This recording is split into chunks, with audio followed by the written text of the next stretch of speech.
Hello and welcome. I'm Loudon Stearns, and I just wrote the course Composing and Producing Electronic Music Styles here at berkleemusic.com. Just thought I'd give you a little overview about the course and what to expect if you do decide to take it. It covers in depth a variety of electronic music styles, including house, techno, trance, drum and bass, glitch, dub, and electro. For each of these styles, we give an in-depth history, and we're actually using some pretty new web technologies in that we have this great kind of timeline feature where you kind of just go through year by year and see what were the important releases each year in that style. It gives you some nice video of it and gives you some excerpts of the audio along with my commentary on what are the important aspects of this style. And that serves as kind of a launching point for the students' research into that particular style. And it focuses on the origins. So if I'm talking about house, I'll focus on Frankie Knuckles and the origins of the style. It's up to the student then to go out and then find an example of a modern version of the style, a modern house tune.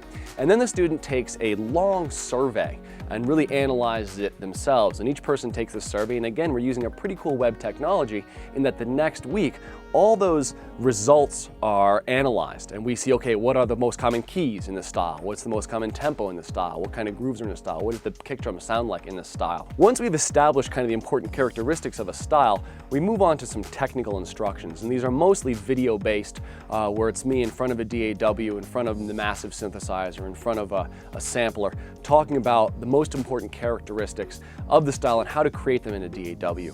So, for example, the first style we look at in the course is drum and bass.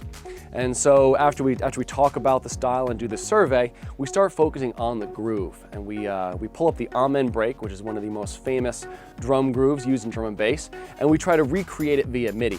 And in the process of that, we get to talk about all the important groove characteristics, meter, backbeat, where the snare hits, and all those kind of important characteristics of groove in general, so some kind of musical concepts. Then the next week, we continue on with the drum and bass studies, right? So we'll analyze the survey results, look over all those different characteristics that are important, and we do a class discussion based on it.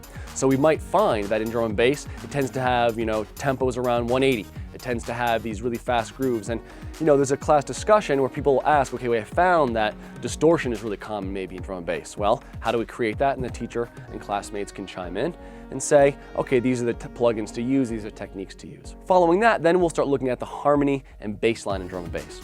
So I'll tell you how to open up massive and synthesize a typical kind of sub-bass, Reese bass sound.